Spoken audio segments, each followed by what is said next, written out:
vamos a comenzar con una nueva sesión del Club de Lectura Léete China. Muy agradecida por vuestra presencia hoy aquí.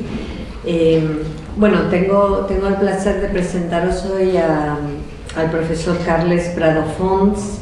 Viene para introducir su libro que se llama Regresar a China. Tengo que agradecerle muy especialmente que haya venido desde Barcelona recién, hace un ratito, más que nada en medio del inicio del curso, porque tiene obligaciones docentes y ha tenido que hacer un apaño para poder venir hoy, así que le agradecemos enormemente que hoy esté aquí. Bueno, voy a presentarlo. Carles es doctor en Asian Languages and Cultures por la Universidad de California, Los Ángeles, y es doctor en Teoría de la Traducción y Estudios Interculturales por la Universidad Autónoma de Barcelona. Ha enseñado en la Universidad Pompeu Fabra, la UAB, la UCLA y la Universidad de Lengua y Cultura de Pekín. También ha sido profesor visitante en Cornell University, en la Universidad de Oxford y la Universidad de Westminster. Ha investigado sobre diferentes áreas, sobre los traductores en los primeros contactos que hubo entre Occidente y la literatura china moderna, las tensiones entre la literatura sinófona y el sistema literario global, o las interacciones entre China y España en la primera mitad del siglo XX. Actualmente es profesor en la UOC, donde lleva trabajando desde el año 2004. Allí dirigió el programa de estudios de Asia Oriental entre 2009 y 2015. En investigación se encuentra desarrollando tareas dentro del grupo de investigación que se denomina ALTER, respecto a las interacciones entre China y España, y está preparando un libro sobre las representaciones de China en Occidente a principios del siglo XX. Él es el autor del libro Regresar a China, en el que aborda la compleja relación entre China y Occidente y propone una nueva manera de observar a China y de poder comprender el mundo. Su propuesta, si habéis leído el libro, es sumamente interesante. Observar a tres grandes literatos, ¿no?, de enorme envergadura como Lu Xun o Lao She y Qian Chongsu, para mostrar la construcción de una modernidad con el mundo occidental. Entonces, bueno, le vamos a dar la palabra a Carles. Va a ser una introducción durante unos 20 minutos y luego vamos a abrir un espacio de comunicación con vosotros, como siempre. Muchas gracias, Carles. Perfecto. ¿Sí? ¿Se me oye bien? Sí. Pues estupendo. Muchísimas gracias, Gladys. Gracias también a la Biblioteca Eugenio Trías, al Instituto Confucio, a todos los presentes. La verdad es que es un placer estar aquí. Y particularmente en estas sesiones de lectura o de club de lectura, que siempre comento que son el tipo de sesiones que más me gusta, en las que más me gusta participar, sobre todo a raíz del libro, porque el libro, cuando recibes comentarios o impresiones, lo que es la familia y los amigos, todos dicen que está muy bien. Los colegas, digamos, del ámbito así más científico académico, lo que hacen básicamente es ir a ver las referencias que se citan y si está como al día en la parte bibliográfica.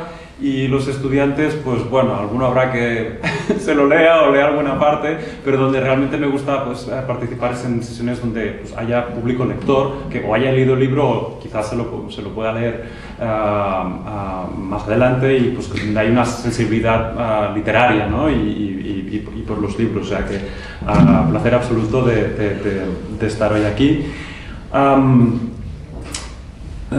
Como comentaba Gladys, mi intención es ahora dar un poco de contexto sobre lo que es el proyecto del libro, de dónde surgió, y después podemos abrir un turno de preguntas, comentarios, impresiones, ¿de acuerdo? Que, bueno, como os comentaba, os recibiré con muchísimo interés y con mucha atención.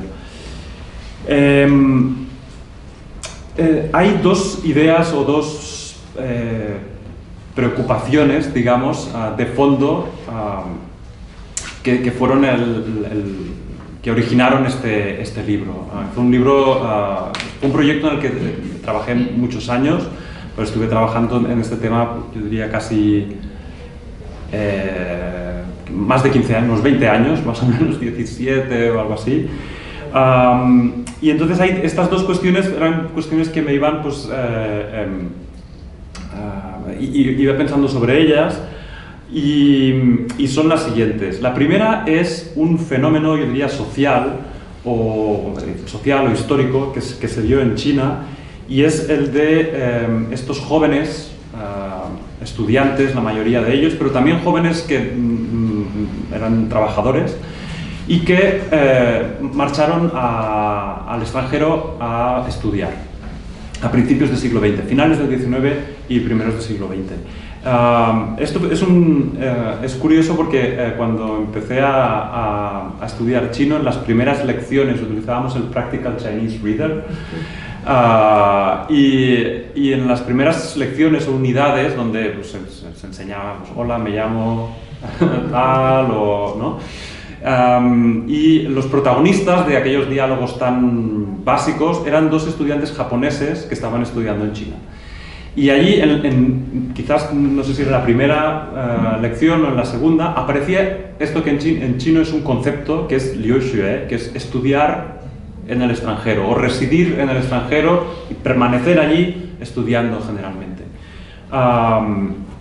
En aquel momento yo no me percaté de ello, pero bueno, es un concepto para el cual la lengua china tiene una expresión y que nosotros para transmitirlo utilizamos una paráfrasis, ¿no? Porque no estaba tan acuñado. Ahora quizás es como ir de Erasmus, ¿no? O algo así, más o menos, ¿no? Pero para encontrar un poco un símil, pero el hecho es que fue un fenómeno social muy de grandísima importancia, que afectó a muchísimos jóvenes. Creo que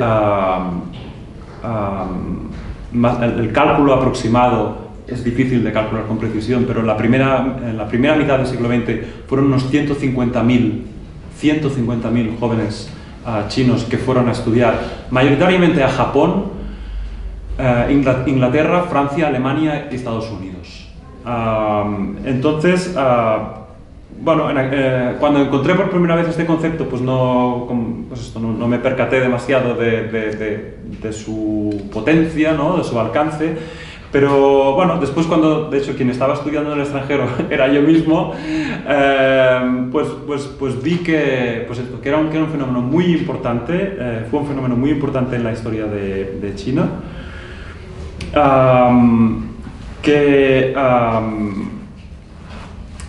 y que tenía muchísimos hilos, ¿no? O se podía observar desde muchísimos ángulos. Uno era el puramente, digamos, cuantitativo, ¿no? 150.000 estudiantes. Esto más o menos fluctuaba un poco de un año a otro, pero algunas fechas así, como catas, ¿no?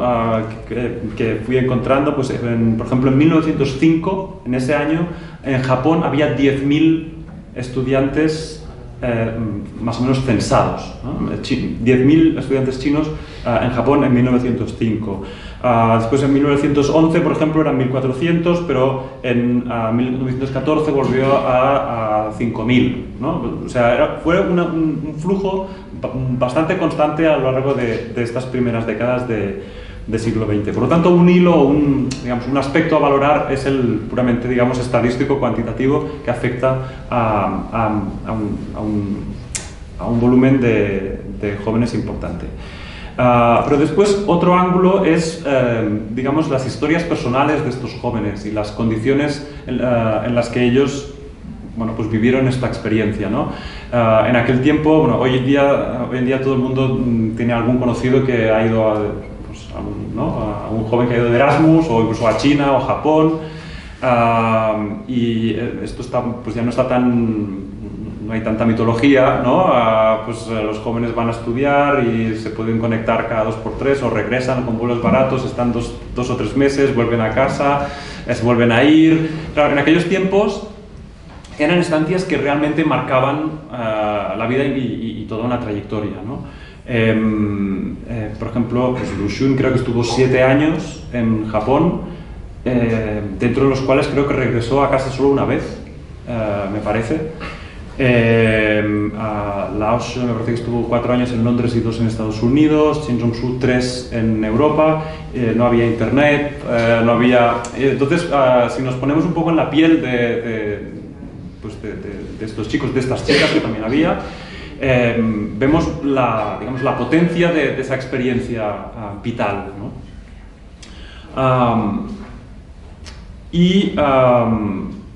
Y también el hecho de que estas estancias no eran ambivalentes, digamos, ¿no? Tenían muchos aspectos positivos, pero después vivían en unas condiciones, en muchas ocasiones, pues, eran víctimas de racismo, por ejemplo, o de condiciones muy precarias, en Japón, en Francia, en el Reino Unido, en Estados Unidos. Por lo tanto, bueno, una situación dura que les marcó. Más luego otro hilo, otro ángulo de este fenómeno es lo que sucedió cuando estos jóvenes regresaron a China. Y esto fue un fenómeno que, bueno, pues la mayoría regresaron, ¿no? Hoy en día pues hay algunos que no regresan o que tardan un poco más. En aquel tiempo estaba bastante establecido que era un viaje de ida y de vuelta, y a la vuelta, de una manera así, hablando de una manera un poco general, podríamos decir que sufrían un segundo shock cultural. Si habían sufrido un primer shock cultural al llegar a Londres o a París o a Nueva York o a Tokio, pues y vivir 7 años allí o 10 años, al regresar después a China sufrían un shock cultural porque, digamos, topaban con lo que era la realidad de su país en aquel tiempo, y topaban con también unas grandes expectativas que habían puestas sobre sus vidas y sus trayectorias, ¿no? Estos jóvenes eran quienes tenían que sacar o empujar a China hacia la modernidad, hacia el progreso, ¿no? Y entonces no todos sabían, digamos, conjugar estas dos sensaciones, ¿no? Por una parte, el darse cuenta de lo, digamos, atrasada que estaba la sociedad china en aquel momento, pero por otra parte, implicarse, responsabilizarse de mejorarlo, ¿no? Digamos, también otro factor que intervenía en esta ecuación era el gran prestigio social que tenía este regreso por el simple hecho de haber estado en el extranjero, ¿no? Hay estadísticas, esto no sé si lo comento en el libro, hay estadísticas que, digamos, hay historiadores que han encontrado evidencias de que por el simple hecho de tener un título en el extranjero, los salarios de estos chicos y estas chicas eran muy superiores que lo que cobraba alguien en la misma posición laboralmente, ¿no? Más luego, digamos, este viaje de regreso no era un viaje, digamos, no traían consigo solo su equipaje y sus maletas, sino que iba acompañado de toda una, digamos, mochila, ¿no? Intelectual, con, digamos, herramientas, con ideas, con conceptos para pues eso, modernizar a China. Ideas sobre, pues, el progreso tecnológico, el progreso en cuestiones sociales, en cuestiones de género, de democracia, de liberalismo, etcétera, etcétera. Tanto en aspectos, digamos, más técnicos, a nivel de puro y simple vocabulario, pero también las ideas más, pues, un poco más abstractas, sus inquietudes, ¿no? Toda su propuesta filosófica, su propuesta vital. Muchos de ellos en el equipaje lo que llevaban también era libros, literalmente, ¿no? Y una cosa muy divertida de este periodo, creo que parece que lo comentó en el libro también, es que si se estudia el tipo de obras que se traducían en China en aquel momento, hay una mezcla bastante curiosa, bastante idiosincrática, entre obras que hoy en día nadie discutiría que merecen ser traducidas, pues La Dama de las Camelias, ¿no? El Conde de Montecristo, ¿no? Pero luego hay obras que no conocemos para nada, que en su momento pues, eran literatura popular, de consumo, que mucha gente leía, pero que después no han pasado a la historia porque eran, pues, no eran demasiado, no era alta literatura, pero a algún estudiante de estos que regresaron, pues le interesó, lo llevaba en la maleta y la aportó como, bueno, pues vamos a traducir esto también, ¿no? Es decir, todo este fenómeno del estudiar en el extranjero y después regresar, se puede ver desde muchos ángulos y tiene un, digamos, un alcance biográfico, histórico, social, filosófico, material, ¿no? De los objetos, enorme. Y esto es digamos, uno de las dos, ¿no? Os comentaba, hay dos motivos de fondo, ¿no? Dos preocupaciones de fondo que están detrás del proyecto del libro. El primero sería este, y mi intención de intentar ordenar todos estos aspectos, ¿no? Y darles un sentido, o intentar hacerlos comprensibles y ordenarlos para que se vea, pues, el alcance y la importancia que tuvieron.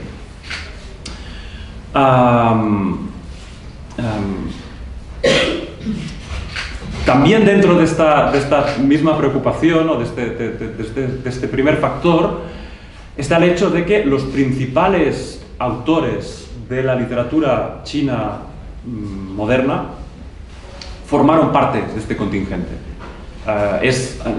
No todos, obviamente, pero la mayoría, no me atrevería a decir un porcentaje, pero un porcentaje muy alto de los autores y las autoras canónicos de la primera mitad del siglo XX en China participaron de esta experiencia. Y esto, claro, por supuesto, no fui yo el primero que se dio cuenta de esto, ¿no? Esto, digamos, aparece en los estudios de estos autores, ¿no? Pues, en los estudios más canónicos o más citados o más conocidos, pues lo habitual es encontrar pues sobre Lu Xun, por ejemplo, la parte biográfica, pues de 1902 a 1909 estudió en Japón y luego regresó y bla bla bla. O Lao Tse vivió unos años en Londres trabajando como profesor de inglés, no sé qué. Esto se conocía, pero mi percepción es que estas experiencias biográficas de estos autores tan importantes no se conectaban con este fenómeno que os explicaba antes, ¿no? con toda esta trascendencia que tuvo este movimiento. Es decir, era algo que estaba referenciado, era muy conocido, no he descubierto nada en absoluto, pero yo creo que la manera como estaba engarzado con la interpretación de las obras de estos escritores, bueno, pues ahí había un poco de margen interpretativo. Sobre todo, y esto es lo que me dediqué a investigar más desde un punto de vista más académico o científico, cómo sus obras reflejaban este trauma del regreso. De hecho, el trauma, uno de los títulos que barajé para el libro era el trauma de volver a casa o el trauma de regresar a China. Porque realmente hay un denominador común en la experiencia de estos tres escritores, que es que cuando regresan permanecen varios años o bien en silencio, dejan de escribir, o bien escribiendo cosas, digamos así, entre nosotros, bastante raras, digamos. Experimentan, intentan encontrar su propia voz dentro de este contexto tan, bueno, pues tan emocionalmente, socialmente, históricamente convulso, ¿no? Para ellos. Y entonces sí que lo que yo, digamos, me entretuve a hacer es analizar la producción literaria de estos escritores justo en el momento, es decir, no 10, 15 años después de regresar a China, sino a la mañana siguiente, ¿no? O, bueno, a la mañana siguiente no, pero al año siguiente, al cabo de 2 años. Y ahí se veían unos desajustes que normalmente la crítica literaria pues los había pues minimizado o no los había tenido en cuenta por precisamente no haberlo conectado con esta experiencia que os comentaba.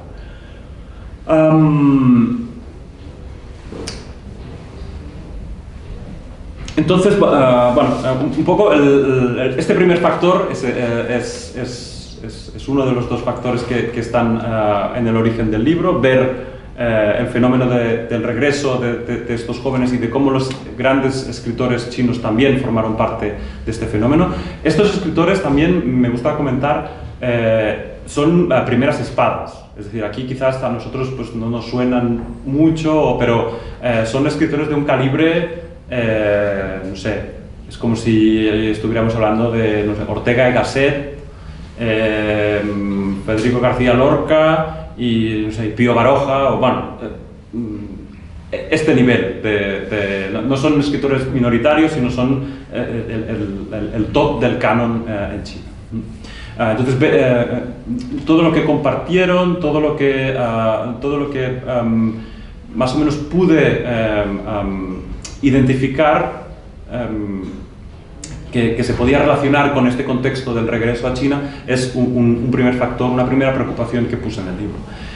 La segunda es un poco, digamos, el segundo factor es un poco distinto, quizás un poco más controvertido. Bueno, no siempre tengo éxito a la hora de explicarlo o de convencer con esta idea, pero es algo que a medida que fui pues, estudiando y leyendo y conociendo más aspectos de China y de su contexto, pues me fue llamando la atención, y es intentar contraponer una visión o intentar matizar esta idea de que China es algo muy distinto, que China es muy diferente.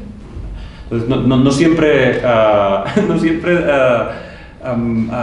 consigo convencer a estudiantes o a lectores, pero un poco mi preocupación en el libro mi preocupación era utilizar este contexto y estos escritores y estas experiencias para demostrar que bueno, pues que China y Occidente es verdad que tienen muchas diferencias, no voy a negarlo, pero que también comparten muchas cosas. Y comparten, bueno, pues no solo muchas vicisitudes ante la historia, muchas reacciones humanas, universales, etcétera, etcétera, sino que las trayectorias de estos jóvenes, de estos estudiantes, son una prueba, digamos, material clarísima de estas comunicaciones que existieron entre ambos mundos, ¿no? Entre ambos contextos. Entonces,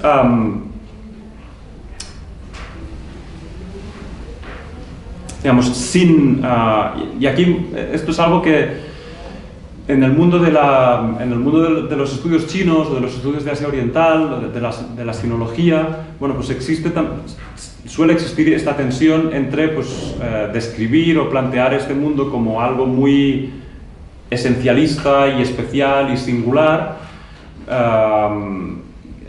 lo cual en parte justifica la labor de quien lo está explicando, ¿no? Es decir, seguramente mi misión aquí sería mucho más fácil si yo, en vez de decir esto, dijera, no, pues China es muy difícil de entender, es muy opaca, es algo rarísimo, la única manera con que podréis comprender algo es si seguís los consejos que yo como mediador os voy a dar, ¿no? Entonces, es digamos el argumento de venta, digamos, yo creo que es más fácil, pero bueno, pero esto yo creo que estoy caricaturizando un poco y no quiero frivolizar, ¿eh? Es decir, hay una serie de aspectos históricos, sociales, etcétera, que por supuesto pues son distintos, ¿no? Pero esto no tiene que oscurecer, no tiene que ocultar una serie de reacciones, de patrones, digamos, emocionales, de movilidades, etcétera, que también tenemos bueno, pues que merece la pena tener en cuenta y que, desde mi punto de vista, digamos, esta visión permite plantear pues, una visión no solo de China, sino del mundo más rica, más empática, yo creo que más fértil, ¿no? Hoy en día se está tendiendo mucho a polarizar las cosas, ¿no? A a ver a China o al mundo a partir de grandes disyuntivas, ¿no? de grandes binarismos, ¿no? Pero todo yo creo que puede ser mucho más matizado, y este fenómeno de los jóvenes que estudiaron en el extranjero y regresaron, y a partir de allí la modernidad china, ¿no? Despegó, combinando todo esto que aportaron estos jóvenes al regreso con las condiciones que tenían, ¿no? De una manera, digamos, dialéctica, pues esto permite ver cómo está engarzada una cosa con la otra. Entonces, bueno, pues en definitiva, estas dos, ¿no? Y este segundo factor, esta segunda preocupación, es algo que yo intento, pues, en clase, por ejemplo, pues, trasladar mucho a los estudiantes para que tengan una actitud, pues, despierta y abierta y autocrítica también. Esto implica también ser autocríticos con nuestra propia posición como occidentales en China, ¿no? O para con los valores que en China se han adoptado para determinadas cosas, etcétera, etcétera, ¿no? Entonces, bueno, fue un poco la combinación entre estas dos cosas la que al final dio forma a este libro, que de hecho, digamos, la investigación para este libro inicialmente la publiqué en literatura más bien de corte académico, en artículos científicos de estos que no lee prácticamente nadie, pero que los científicos tenemos que publicar para, pues, para ampliar, ¿no? Y para profundizar el conocimiento, y es parte de nuestro deber y nuestra responsabilidad. Pero pasados unos años me apetecía, pues, vincular estas dos grandes preocupaciones en un libro en un formato más ensayístico como este, orientado, yo no diría a un público general, ¿no? Es un libro que requiere un cierto, yo creo, una cierta atención o un cierto esfuerzo, pero no es un libro destinado a un público académico o científico. De hecho, pues alguien que sea especialista en la materia no descubrirá nada demasiado nuevo. Sí descubrirá un poco esta mirada, ¿no? Que os comentaba, ¿no? O esta idea de intentar combinar los dos fenómenos, pero no hay, no sé, no descubro un material de archivo demasiado nuevo, ¿no? Sino es más bien, pues, hilvanar estas diferentes preocupaciones para ponerlas a disposición de un público que quizás, de unos lectores que quizás, pues, no tendrían acceso a ello, sino es en un formato más ensayístico como este. Entonces, un poco para resumir y para ir cerrando ya, esta idea de regresar a China es un regreso doble, ¿no? Lo que el libro propone es, por una parte, regresar a China es este fenómeno concreto, ¿no? de este fenómeno social, histórico, del regreso a China de miles de jóvenes, pero también es una invitación a regresar a China en nuestra manera de ver a China y en nuestras presuposiciones, nuestras ideas sobre China, nuestra relación con China, en resumen. Fue un libro muy, bueno, tuvo sus complicaciones a la hora de escribirse, por el hecho de que yo no estaba acostumbrado, digamos, a este género más ensayístico. Entonces, la verdad es que sudé bastante la gota gorda. Y como le comentaba antes a Gladys, mi principal, o sea, me preocupaba muchísimo que no se pudiera leer con una cierta fluidez, o que no fuera un libro muy denso o muy,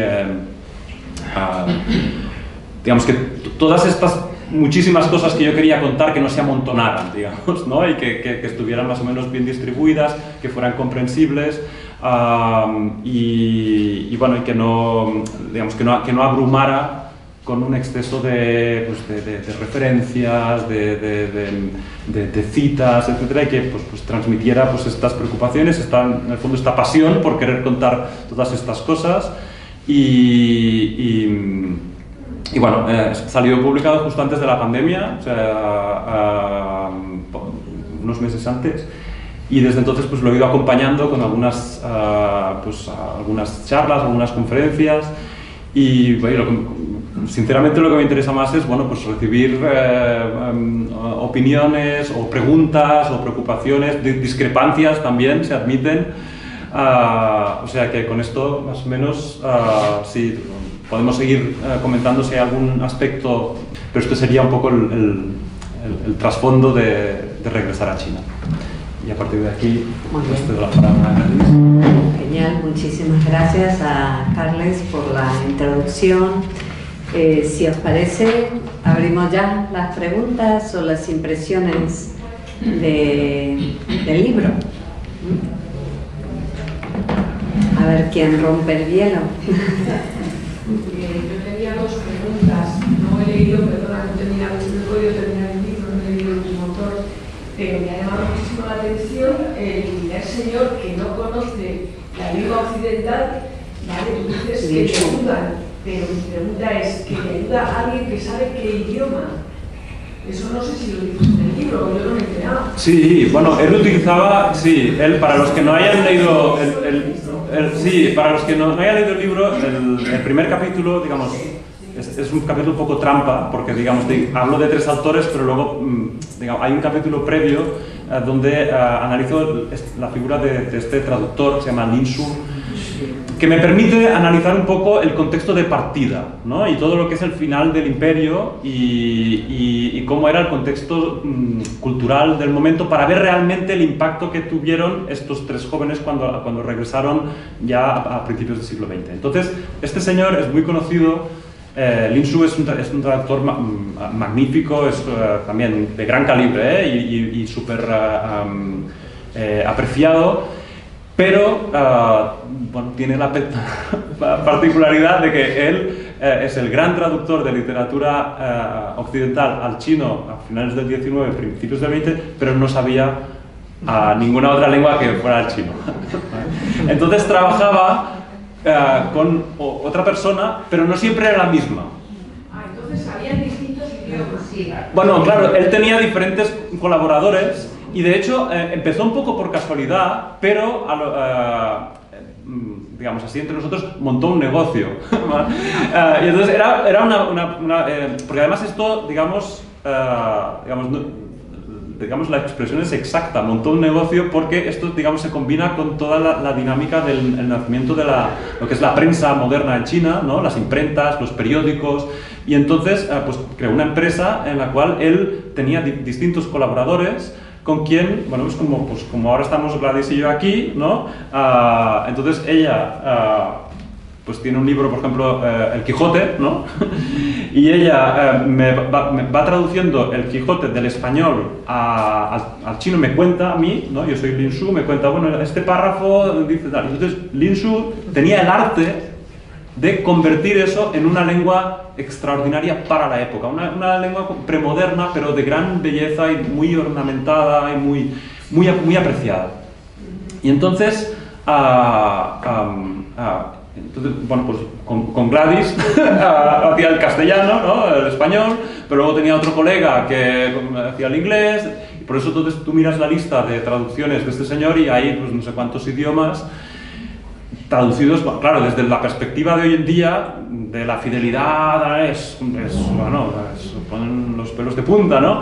Pero yo, un poco la idea, que también, por ejemplo, es un autor que trabajamos mucho en clase, y lo que yo intento trasladar a los estudiantes es que es extraordinario lo que hacía este señor, porque lo que hacía realmente era una fusión entre lo que venía de fuera, que era, ¿no?, esta cosa nueva, pero en vez de hacer lo que harían en décadas posteriores estos jóvenes, ¿no?, regresados, que seguían, no, todo nuestro bagaje antiguo no vale y vamos a crear una lengua nueva para poder adaptar esto con más fidelidad, ¿no? Pero él no, él hacía el esfuerzo para combinar esta, pues no sé, la Dama de las Camelias o Sherlock Holmes, había todo tipo de, ¿no?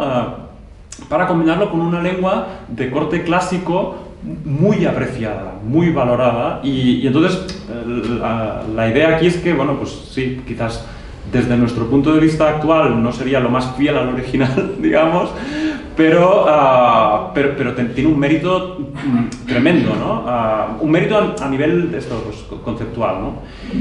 Y aprovecho para recomendar un libro que, de hecho, salió publicado cuando yo ya había publicado este libro, que es un libro de Alicia Erlich, que es sensacional. O sea, tenéis que leerlo, porque lo que ha hecho Alicia Relinque es rizar el rizo. Entonces, Alicia Relinque. Entonces, Alicia Relinque es una de las grandes traductoras del chino al español. Entonces, Alicia lo que ha hecho es, ha tomado, es decir, a ver si lo voy a saber explicar.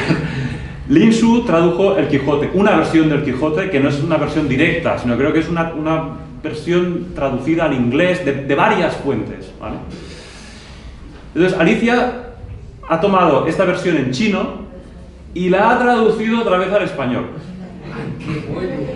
Pero no solo la ha traducido al español, sino que además se ha tomado la molestia de irnos señalando de dónde viene, ¿no? Aquí ha tomado como original esta versión del inglés. Ahora aquí esto lo ha tomado de esta, pero ha cambiado esta frase del otro.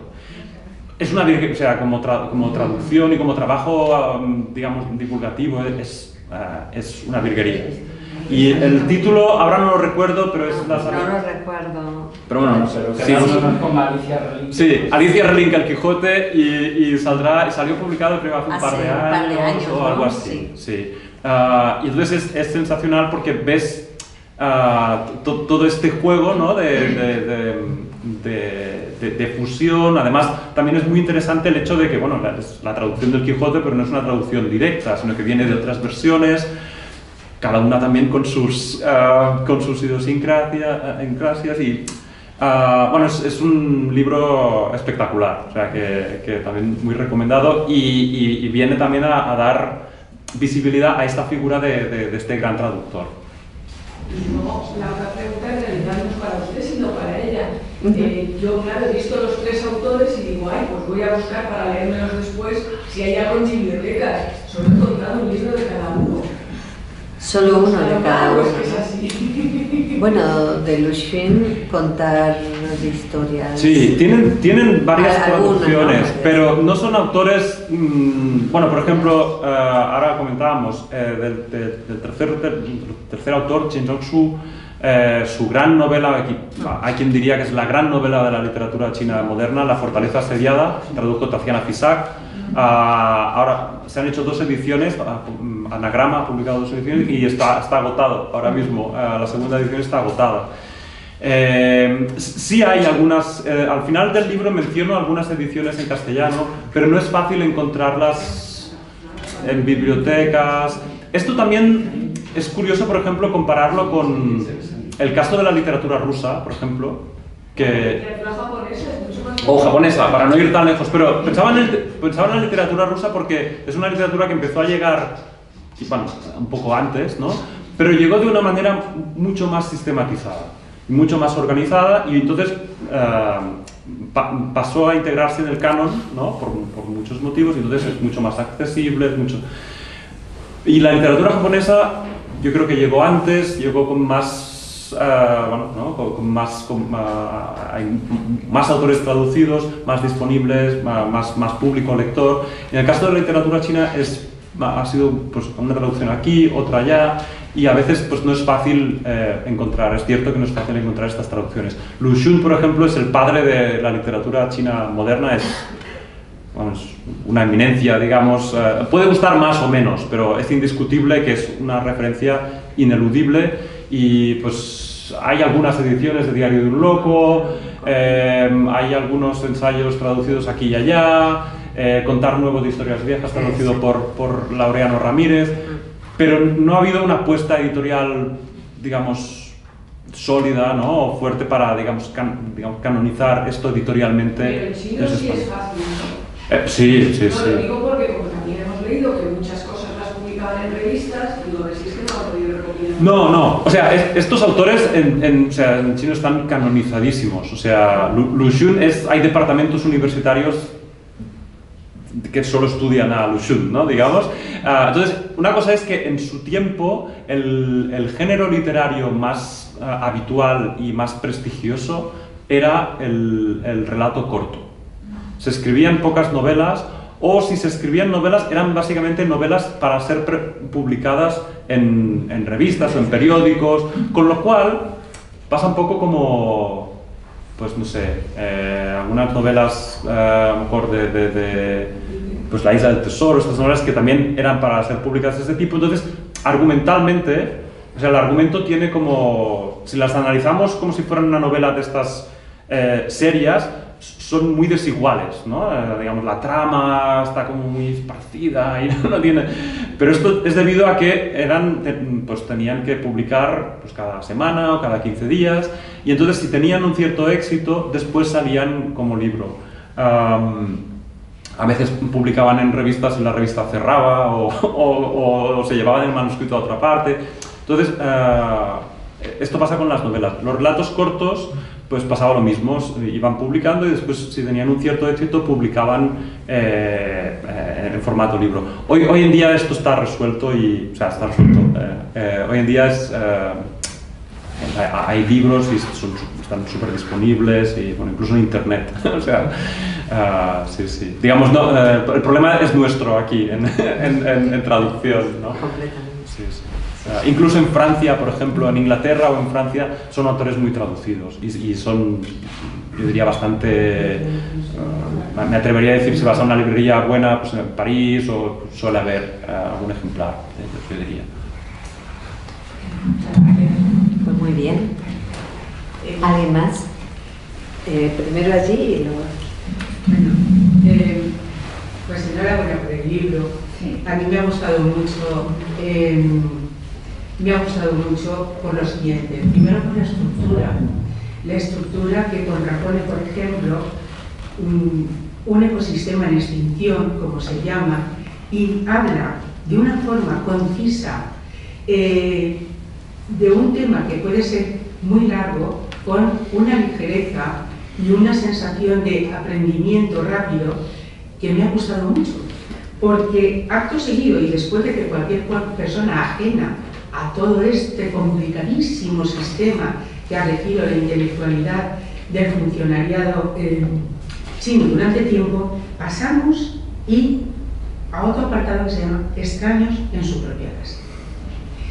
Y entonces esta contraposición se va dando con tres autores importantes mientras nos van contando la historia de China hasta prácticamente ya, las aportaciones de cada uno de los tres y además cómo lo han vivido cada uno de ellos, es decir, cómo combina su aportación, esa aportación que todo el mundo puede admirar o no a lo largo de sus libros, con una vida personal, muchas veces, pues bueno, la forma de obviar, por ejemplo, una realidad durísima en uno de los autores, que era un nombre estupenda, ¿no? Y que luego, gracias a, en fin, su apunte, pues he percibido lo irónico del asunto, ¿eh? Y luego otra cosa también, que es en ellos esa necesidad de transformación y además de tradición, esa coexistencia entre tradición y modernidad. Y para no cansar, a mí me gusta mucho cuando has hablado, usted ha hablado de lo que significaba para ellos, para estos autores, incluso pensando en la elección de otro título, que incluía la palabra trauma. Y entonces, para mí, esto que también tengo, yo lo que tenía subrayado, dice, para estos miles de jóvenes, regresar a China supone un verdadero trauma. Para comprender el abismo que les supone volver a casa, no solo hay que considerar los dilemas intelectuales que plantea el narrador del relato de Sunun citado anteriormente. Nuestros protagonistas, en otra hoja, afrontan estos retos desde una paradójica posición de exclusión. Deberán contribuir a reformar una sociedad de la cual se sienten al margen. Al regresar a China se les cae el mundo encima justo cuando tienen un mundo por construir. Esta contradicción estructura las biografías que exploraremos en los próximos capítulos. Me parece una estructura del libro magnífica. Yo le felicito. Bueno, muchas gracias. O sea, realmente fue un aspecto del libro que le di muchas vueltas. Por la parte, digamos, de investigación o de conocimiento, esta la tenía resuelta porque eran temas que yo llevaba muchos años trabajando, tenía muchísimas notas. Bueno, sí que pues, cuando empecé a trabajar en el manuscrito, pues puse al día algunas cuestiones, algunos detalles, pero esto no fue lo más complicado. Lo más complicado fue encontrar este equilibrio, que me alegro que haya lectores que pues, les ha funcionado. Sí que hay quien me ha dicho que a veces pues, quizás pues, podía ser un poco demasiado denso o que quería contar muchas cosas. En parte es como yo, digamos, trabajo en clase, yo imparto clases de varias materias, pero algunas de ellas son de literatura. Yo, discúlpeme, juego con las cartas marcadas. Usted ha sido mi profesor usted viene de Barcelona y yo vengo de Alicante, y entonces ha sido mi profesor durante varios años en la Huerta Catalana. Sí, sí. Pero vamos, este libro lo acabo de leer. Sí, en docencia intento combinar en la literatura, pues trabajar no solo los textos, sino todo el contexto que los... Sí. No solo que los explica, sino que bueno, pues nos permite entenderlos mejor, ¿no? Entonces estos diferentes niveles, bueno, tampoco no quiero cansar demasiado, pero os podéis imaginar, probé varios formatos, con unas fichas en papel, con unos Excels, para cruzar, ¿no? Con varios borradores. Tuve, me parece que son 5 borradores ya avanzados, más unos 8 borradores más o menos, donde algunos eran de cortar y pegar. Me preocupaba mucho, claro, la parte histórica. O sea, el siglo XX en China es densísimo, o sea, daría para, bueno, no sé, bueno, es como el siglo XX en cualquier parte, ¿no? El siglo XX en España. Entonces, pues realmente encontrar los fenómenos clave que más o menos iluminen, ¿no? Lo justo para entender la obra y la vida de esta gente, ahí sí que pues, estuve bueno, pues, trabajando bastante, ¿no? Tampoco quería que fuera un libro muy extenso, que se pudiera leer en un tiempo razonable y bueno, fue un reto, o sea, me alegro que... Es muy meritorio, solamente que si pudiera ser la letra un poquito más grande. Sí, estoy totalmente de acuerdo, sí, pero digamos, no fue, no es cosa mía, digamos, sí, y bueno, mi padre fue el primero que me lo dijo, hijo mío. Se dejan los ojos. Sí, dejas ahí la vista, sí. Había una pregunta. Sí, vamos a ver, yo en realidad voy a insistir un poco en lo que has comentado aquí atrás, pero sobre todo, lo primero, quería darle las gracias al Instituto por haber elegido este libro. Yo creo que es tremendamente complementario. Hemos estado leyendo literatura china durante ya un tiempo, porque lo vengo del año pasado y la mayoría de seguro que estaréis también, y nos hacía falta el cañamazo. Y este libro es un cañamazo interesantísimo. Ojo, ahora me meto un poco, a mí me ha costado un poco trabajo leerlo, porque es un libro que tiene una cierta densidad. Y encima la letra pequeña, pero bueno, tiene densidad y además se nota ahora que has dicho lo de los Excel que tiene un entramado muy pensado, lo cual es muy de agradecer.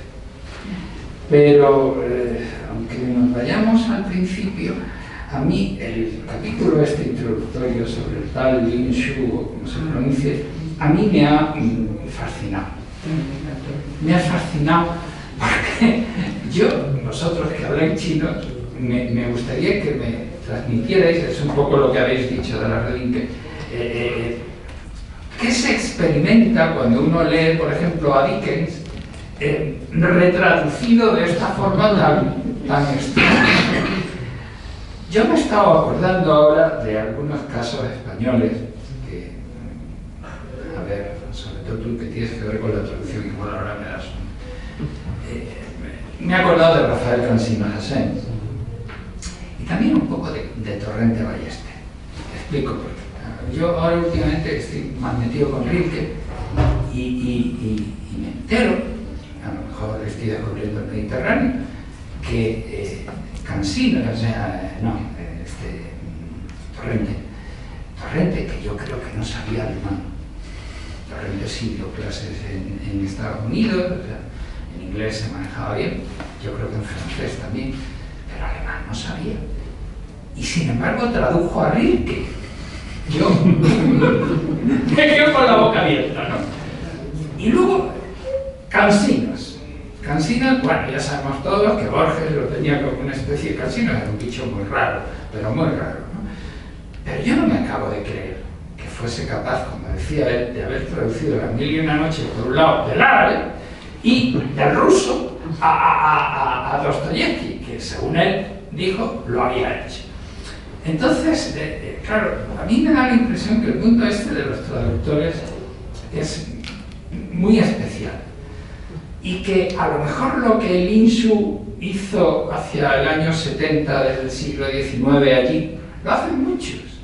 O sea, que muchos pillan la traducción canónica del inglés o del francés y a partir de ahí pues hacen una especie de enjuague y les hacen un guiso y, hombre, y si luego eres un gran poeta, un gran escritor como Torrente, pues a lo mejor él aporta su calidad literaria, ¿no? Pero, en resumen, a mí el libro este me ha abierto como una especie de puerta. Eso sí, por mucho que digáis que es un mundo conocible, a mí me ha dado vértigo. Me ha dado vértigo porque me he dado cuenta, fíjate, incluso, no sé si os pasa, a mí me cuesta trabajo memorizar los nombres chinos. El hecho de que sean siempre monosilábicos y que tengan, y que sean muy parecidos, pues entonces eso para un occidental es un lío. Con lo cual, el libro tuyo me ha encantado, es muy complementario, pero por otra parte, ¿cuál sería la palabra? Me ha abrumado. Porque es que abres a un mundo que dices, tu Dios. Pero bueno, quizás sea bueno, ¿no? Poder abrir la puerta y asomar. Claro, claro. Bueno, simplemente quería hablar. Bueno, pues. No, pues, muy agradecido. Lo de la traducción indirecta es un mundo.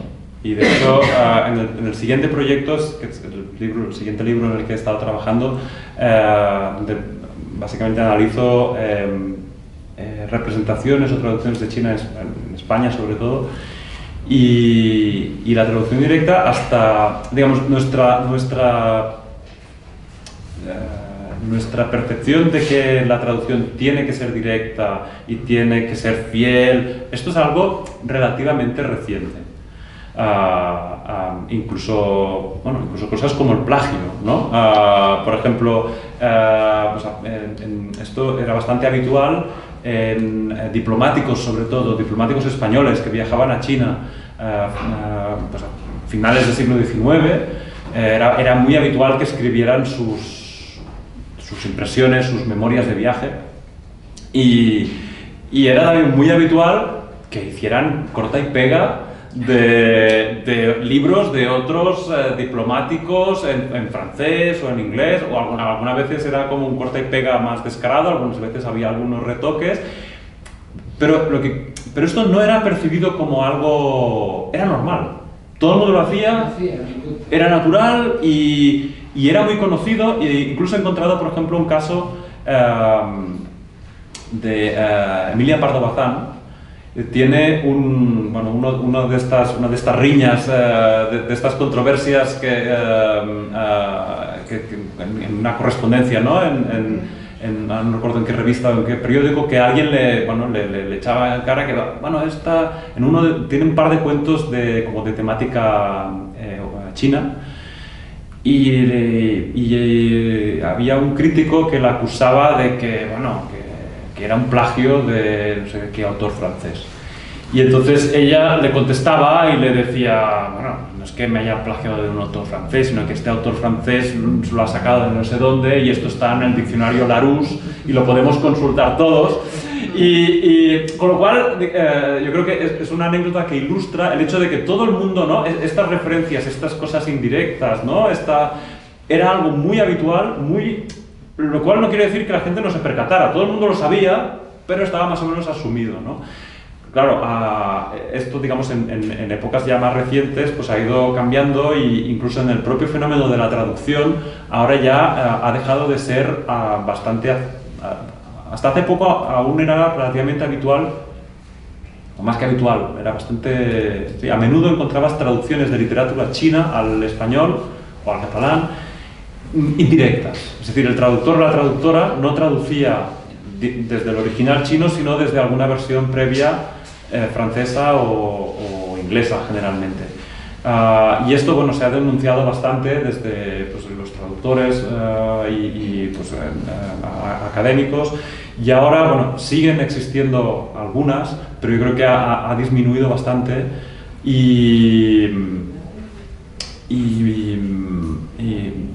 aunque digamos, o sea, es difícil erradicarlo del todo porque, bueno, pues traducir del inglés o del francés es más rápido y es más económico, básicamente, ¿no?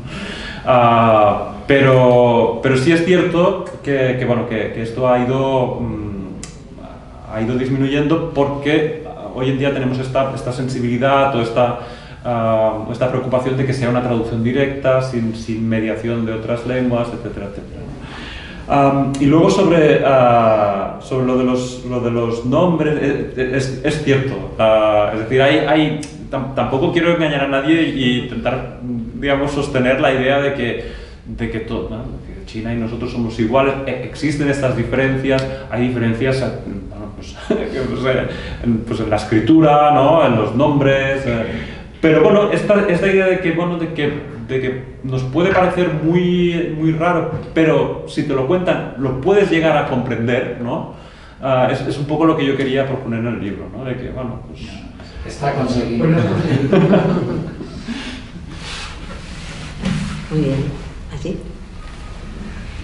Bueno, yo en primer lugar, igual que las personas que han hablado anteriormente, quiero darle las gracias al autor porque me ha abierto mucho al mundo cultural oriental y sobre todo de China, ya que mis conocimientos siempre han sido conocimientos muy tópicos y muy comunes y los que te llegan a través de los medios y de las pocas cosas que he leído.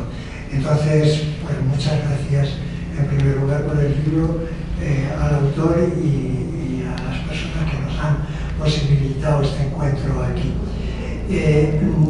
Yo quería plantear dos cuestiones. Una, que son las que más me interesan, por favor. Una es, he visto que la referencia que se hace a la creación poética en el libro, creo que únicamente se habla en un momento determinado, cuando habla usted de Lu Xun, del compendio de poemas Mala Hierba que aparece en el libro.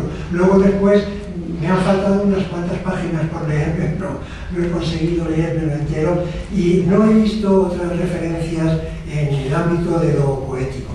Yo había leído algo de poesía china, pero mucho más antigua, del siglo IX, del siglo X y tal, pero no de poesía china contemporánea.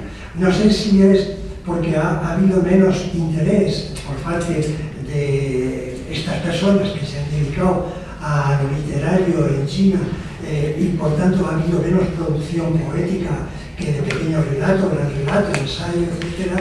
O bien, pues que simplemente usted tenía otras cosas que hacer. Bueno, y la segunda pregunta que es intentar ver, lo dice usted muchas veces de pasada a lo largo de la redacción del libro, pero en ningún momento, por lo menos yo no lo he descubierto, la relación del confucianismo con, digamos, la realidad actual de China. Usted dice que eso siempre se ha permanecido, que incluso aunque en un momento determinado, pues con todo lo clásico también se relegó a Confucio en un momento determinado y se le ha continuado relegando, incluso pues prácticamente los tres autores, algunos de ellos en algún momento lo rechazan, pero luego recogen toda una serie de planteamientos del confucianismo. ¿Cómo eso permanece, no permanece? ¿Es simplemente una especie de un fantasma que está ahí detrás, y que sigue influyendo culturalmente, podríamos llamar desde el punto de vista espiritual, en la cultura china, o qué. Y por último, en relación con esta última pregunta, cuando usted habla, por ejemplo, de influencia exterior en China, nombra de una manera muy burocrática, y que me parece que es así también como funciona en buena parte, a los misioneros. Entonces, ¿hubo algún tipo de relación? ¿Eso sirvió de algo desde el punto de vista cultural en China? ¿Eso se ha mantenido? Es decir, esa influencia religiosa de Occidente, desde el punto de vista del cristianismo, ¿se ha mantenido de alguna manera en China? ¿Ha entrado en relación con esa cultura más antigua, hindú, que es el confucianismo, y que luego pues, se quedó en China? Son mis cuestiones. Perfecto. ¿Cuánto tiempo tenemos?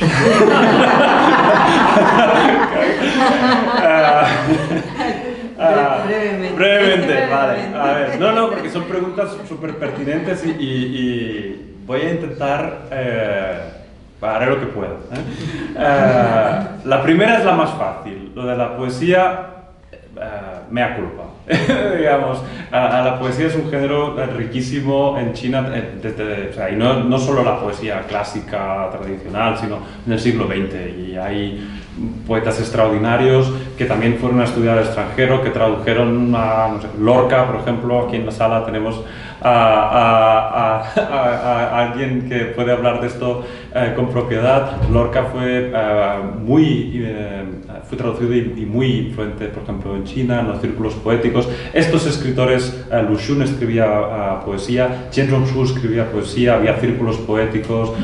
Lo que pasa es que sí, yo digamos no podía abordarlo todo, pero digamos la poesía formaba digamos, estas élites, porque en el fondo estos escritores formaban parte de unas élites intelectuales en muchos casos, quizás no en el segundo autor, se mantiene un poco al margen, pero en los otros dos, y gran parte de estos estudiantes que regresaban formaban parte de una élite intelectual que se estructuraba a partir de sociedades como literarias y círculos literarios, etc. Y la poesía era, digamos, era una práctica y un género, digamos, muy importante. Y pasa que en el por deformación, digamos, pues no lo he incluido en el libro y me sabe mal. Confucianismo.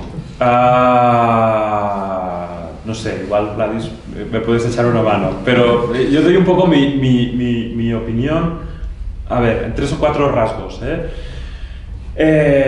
Claro, confucianismo es como, no sé, es como hablar del cristianismo, ¿no? O de catolicismo, es un término muy amplio, ¿no? Que además, lo que es el confucianismo tiene, mi opinión, no soy especialista en filosofía de pensamiento, aunque imparto alguna asignatura de esto, pero mi opinión es que el confucianismo, en tanto que evolución del pensamiento que surge de Confucio, a lo largo de los siglos va tomando unas formas determinadas que ya tienen bastante poco que ver con lo que dijo Confucio en sí. Por lo tanto, aunque digamos la historiografía o determinados relatos que se proyectan intentan buscar una continuidad, el confucianismo ha cambiado muchas veces a lo largo de la historia, ¿no? Y entonces es, digamos, hay que ser cauto y no tomarlo como algo muy, digamos, monolítico, ¿no? Dicho esto, sí que hay un pozo que quizás se podría más o menos llevar hacia, pues quizás hasta Confucio, que es, por ejemplo, aspectos como pues, la responsabilidad moral o un cierto compromiso pues, de perfeccionamiento personal, de autoestudio, de un gran intento de rigor moral, de compromiso con la sociedad. Estos aspectos son más o menos los que dan continuidad, ¿no?, al confucianismo. Y no sé, un poco forzando esta analogía o esta comparación, podríamos decir que estos 3 escritores del libro sí que tienen un compromiso muy fuerte con su país y con su sociedad. De hecho, los tres viven pues, periodos muy complicados, sobre todo al final de sus vidas, ¿no? Pues sufren persecuciones políticas, o Lu Xun se tiene que esconder porque le persiguen, bueno, y yo creo que los tres hubieran podido escapar de China fácilmente, yo diría, y los tres no quieren hacerlo y se niegan a hacerlo porque ellos sienten un compromiso con la sociedad del momento y con su papel de, digamos, como pues eso, esta figura del escritor, que en China es un poco lo que siempre comento a los estudiantes, no es el escritor como hoy pensamos en los escritores de narrativa, sino que en China es escritor barra pensador barra político barra, ¿no? Es una figura de una digamos que tiene una influencia que va más allá de lo que es estrictamente la literatura, ¿no? Entonces eso quizás se podría ver desde una óptica pues, más o menos de este pozo confuciano, ¿no? Luego, paralelamente a esto, el confucianismo sí tiene otra vertiente que está relacionada con la institucionalización de la cultura y bueno, pues del poder político, etc. Los exámenes imperiales, por ejemplo, que desaparecen en 1905, el estudio, lo que había que estudiar, etc. Todo esto no son solo simples ideas sobre el papel, sino que todo, digamos, todo el sistema educativo, el acceso al funcionariado, todo esto, digamos, está estructurado a partir de estos textos y de digamos, de la ideología que se supone que va a compartir la persona que haya estudiado los textos, ¿no? O sea, se hace de esto y de una reivindicación de la figura de Confucio como un valor esencial de la cultura. Bueno, esto es el Instituto Confucio, ¿no? No existe el Instituto Lao Tzu o el Instituto Lu Xun, ¿no? Es como una especie de esencialización del confucianismo, como cuando en el fondo pues China desde mi punto de vista en China han coexistido otras corrientes, ¿no? De pensamiento filosóficas, el budismo, por ejemplo, es importantísimo, ¿no? El taoísmo, el confucianismo y también, y aquí enlazando con la tercera pregunta, el cristianismo. Entonces, yo no soy experto en la materia y en España hay especialistas excelentes en todo lo que es el estudio de los misioneros en China, los jesuitas, de los dominicos, y bueno, mi conocimiento es, como decía, muy superficial, pero sí hay una influencia muy importante del cristianismo, sobre todo a diferentes niveles, Por decir así, por dar dos ejemplos, digamos, la llegada de los jesuitas a China, digamos, la estrategia o la manera de intentar, digamos, asentarse es mediante un diálogo con las élites intelectuales de China. Y entonces ahí hay un intercambio muy rico a nivel intelectual o filosófico, de traducción, de aspectos, pues, digamos, conceptos religiosos, filosóficos, tecnológicos, etcétera, etcétera. Esto por una parte, pero después con otro tipo, digamos, cuando hay misioneros también protestantes que optan por ya más, en una época más, siglos quizás 18 y 19, que optan por una estrategia más de ir a los pueblos, a la China rural, y ahí también se desarrolla digamos, un intercambio, pues, de consecuencias, digamos, también muy fértil, pero de consecuencias históricas muy significativas, porque las grandes revueltas que se producen en China en el siglo XIX, muchas de ellas tienen como detonante o como factor importante la presencia de misioneros protestantes, sobre todo en el interior de China, ¿no? O sea que un poco para no extenderme demasiado más, el cristianismo es otra de estas grandes corrientes, religiones o pensamientos que han tenido un gran impacto en China. Por ejemplo, los misioneros eran los que cambiaban el currículum a un tipo de educación occidental, que tanto querían nuestros autores. Bien, ahora hemos hecho un salto en el tiempo. Digamos, en el siglo XX, o en la época de los protagonistas, no son personajes de ficción, de estas figuras históricas, se produce en China un cambio en los currículums educativos. Digamos, a partir de esta especie, de esta disyuntiva, ¿no? que así visto en abstracto tenía China como país, ¿no? Es decir, bueno, pues tenemos que modernizar nuestra educación, ¿no? Entonces, pues como aquí pues empezamos a estudiar inglés en vez de francés, ¿no? Hace unas décadas aquí se estudiaba francés siempre, ¿no? No, ahora si queremos ser un país moderno lo que hay que hacer es que los niños y las niñas aprendan inglés, ¿no? Bueno, pues en China, en aquel tiempo, dijeron, bueno, pues aquí en vez de estudiar confucianismo, confucianismo no porque no lo decían así, en vez de estudiar los clásicos del confucianismo más las leyes de no sé qué, lo que hay que hacer es estudiar pues, álgebra, inglés y no sé, latín, etc. Entonces, misioneros que ya estaban en China abren escuelas o universidades o se produce este cambio en el currículum educativo. Se concreta en parte gracias a estas instituciones, a misioneros, en escuelas, en universidades incluso. Entonces, algunos de estos jóvenes ya estudiaron con un currículum moderno. Algunos no, algunos empezaron estudiando como Lu Xun, un currículum clásico, pero luego les mandaron a estudiar a Japón para ponerse al día, ¿no? Pero algunos de ellos ya empiezan estudiando un currículum moderno. Y algunos de estos jóvenes regresados a China pasaban a impartir clases, eran contratados como profesores en estas universidades o en estos institutos o escuelas donde pues hacían falta pues, profesores de inglés, ¿no? O profesores no solo de inglés, de literatura inglesa o de francés, ¿no? Y entonces, digamos, esto, a partir de ahí, pues, digamos, este cambio, digamos, un puro cambio de currículum, ¿no? o de conceptos, se fue institucionalizando en las propias pues, escuelas, instituciones, etc. Yo quería comentar una cosa, y es lo siguiente, a raíz de lo que de las preguntas tan interesantes que ha planteado este señor.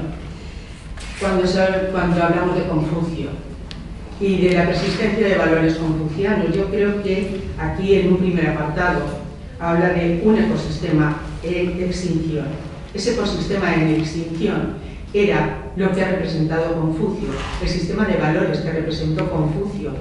Lo que pasa es que yo ahora mismo asisto a las noticias y efectivamente estoy de acuerdo con Carles Prado en que todo el resto del libro hay muchos autores que han peleado porque hubiera otro tipo de pues con la historia. Y desde luego el sistema confuciano ya en jaque con la revolución industrial, con la revolución cultural. Bien, pero también asisto, por cuestiones familiares, tengo bastante conocimiento desde hace años de la realidad china, 30 años más o menos. Y entonces asisto ahora mismo a un revival de figuras que frente a una modernidad galopante, en el mejor sentido de la palabra en muchos casos, pues se reivindican figuras tradicionales.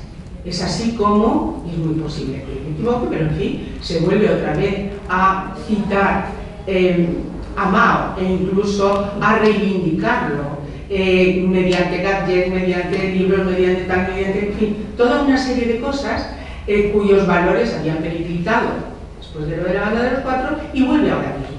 Entonces, indudablemente hay cosas que terminan, pero pienso yo que indudablemente han tenido un impacto emocional en una sociedad y hay cosas que persisten. En el caso de Confucio,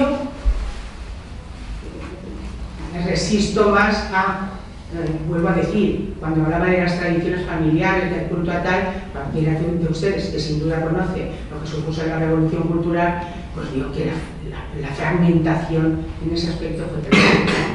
En fin, pero estamos en el Instituto Confucio y yo le doy las gracias. Muchas gracias. Porque además de verdad me ha permitido pues conocer, bueno, esta charla tan interesante y estas preguntas tan interesantes.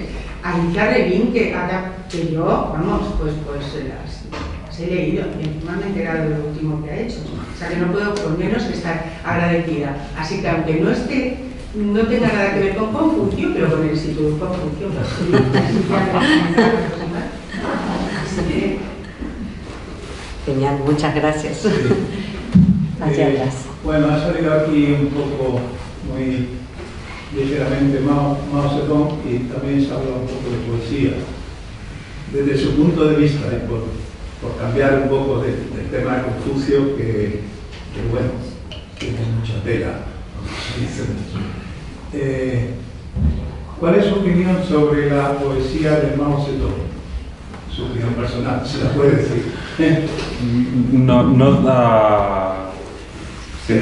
Siento decepcionar, pero no tengo, soy muy mal, esto no debería decirlo, pero soy muy mal lector de poesía. Soy un lector muy impaciente. Yo creo que esto para poesía es fatal. Y entonces tengo un conocimiento en poesía lo justo para poder pues, impartir clase y no puedo valorarlo. Sí, o sea, sí puedo valorar, digamos, el impacto o la utilización, la instrumentalización que se hizo de la poesía de Mao durante el maoísmo, ¿no? y de la figura de Mao, y es algo que después, en los años 90 más o menos, ¿no? Hubo este revival con pins y con ¿no? como la Mao Fever, la fiebre de Mao, que se convirtió en una cosa pues de consumo.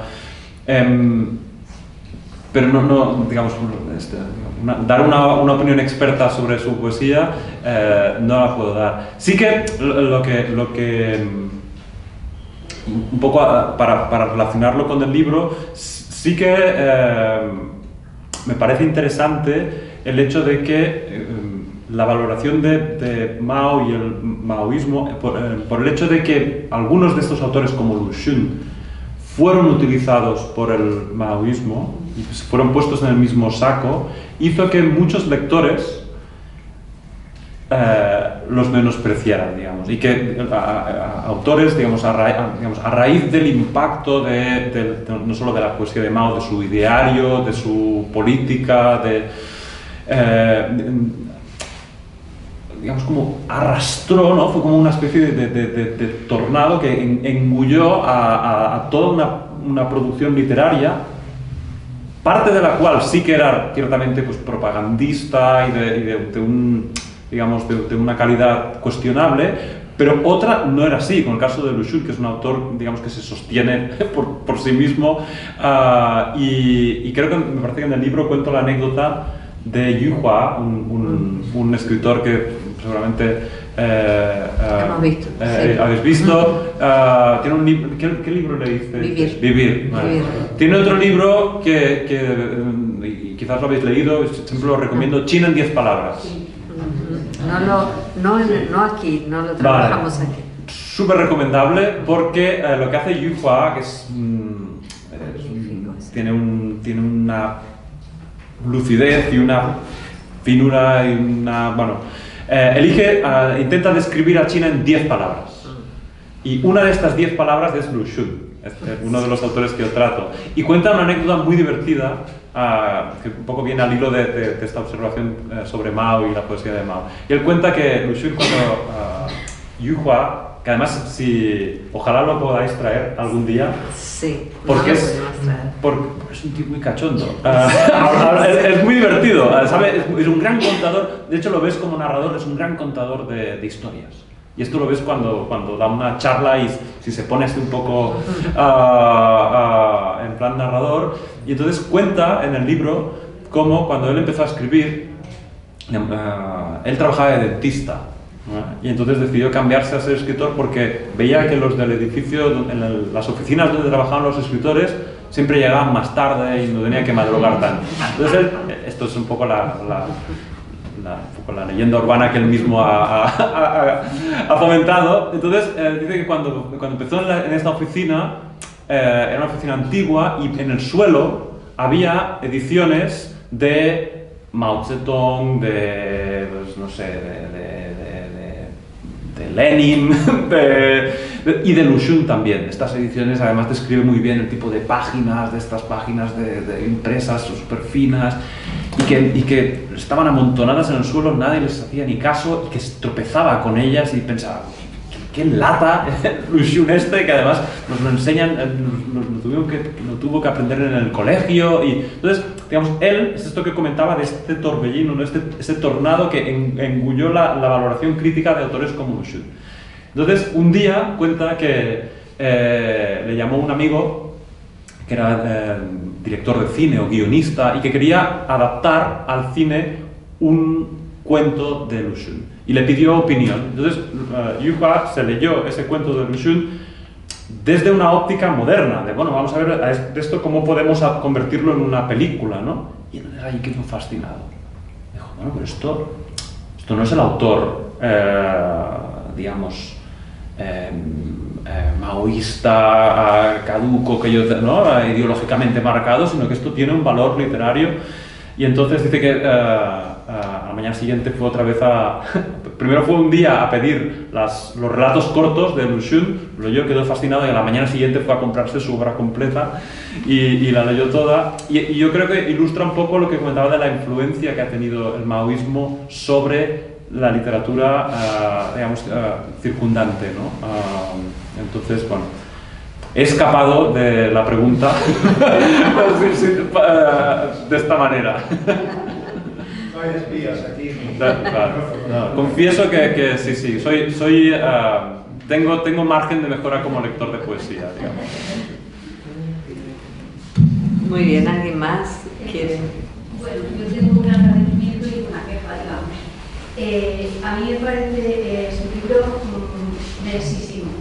En tan poquitas páginas ha logrado introducir muchísimo conocimiento, muchísimos datos. Me parece que para hacer algo tan aparentemente simple, detrás tiene que haber muchísimo conocimiento, muchísimo estudio, lo cual pues le honra, ¿no? Porque yo creo que debe ser así. Y se lee muy fluidamente, pero luego te das cuenta que has engullido un montón de datos y los quieres regresar.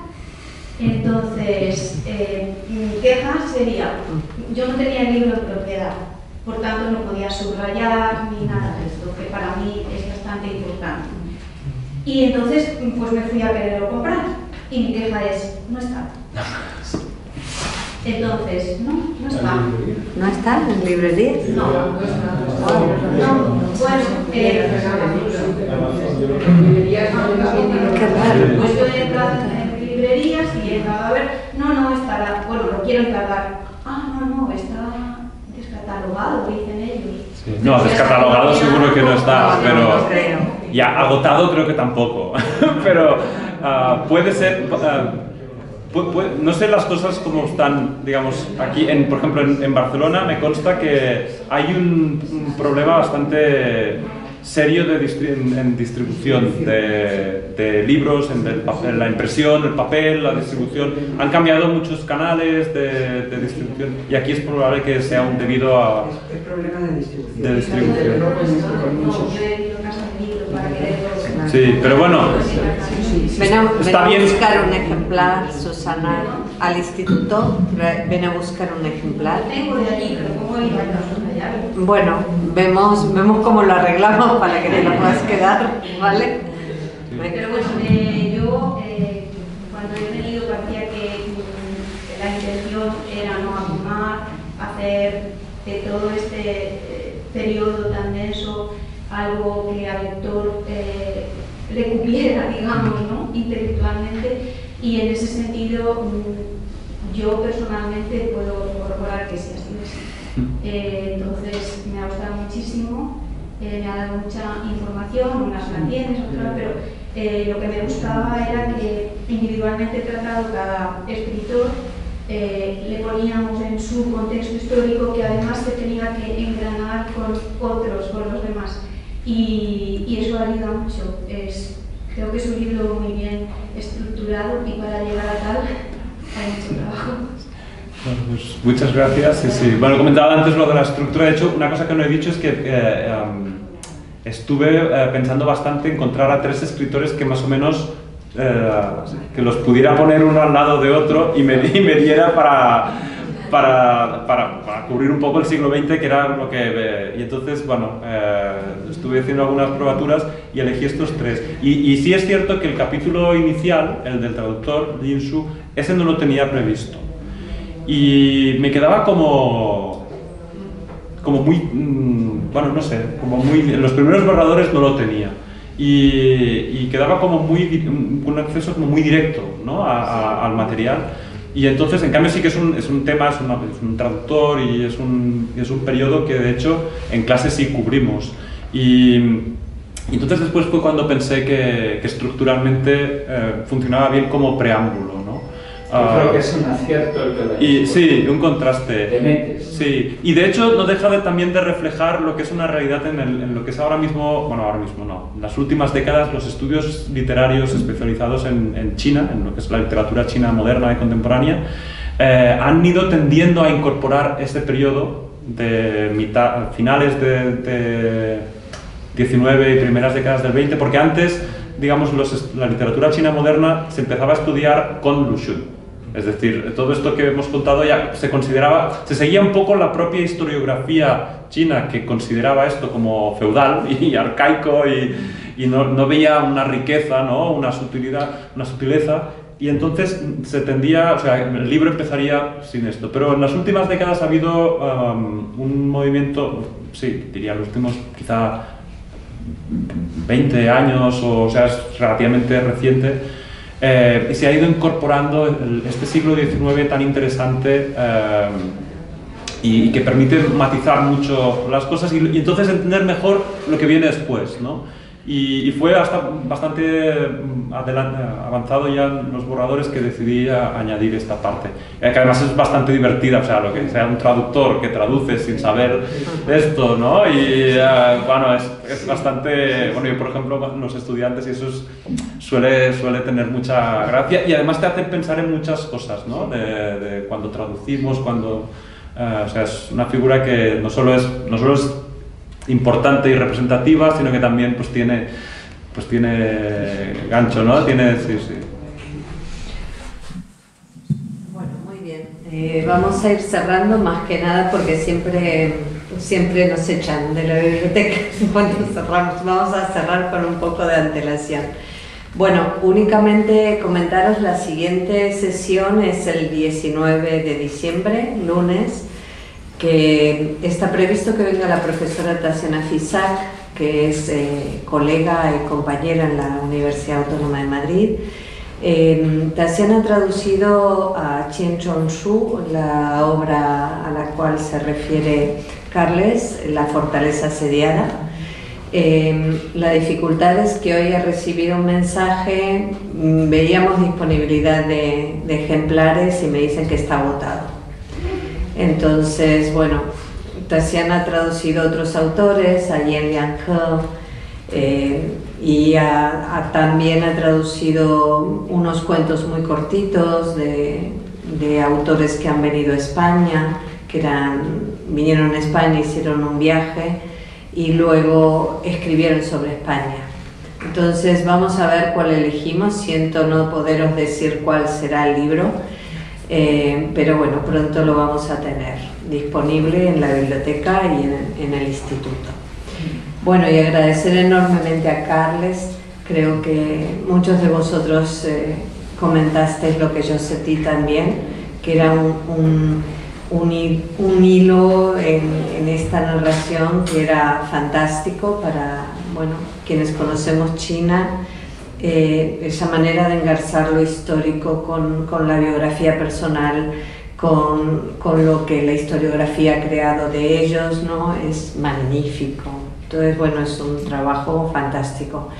No he dicho que ha ganado un premio del ICAS, un Book Prize, no sé en qué año, hace un par de años. Esto fue el año pasado para los libros publicados entre el 19 y el 20, parece. Bueno, ha ganado para libros publicados sobre Asia, ¿no? En realidad, en diferentes lenguas, en este caso era en español, así que bueno, lo vale y lo merece enormemente.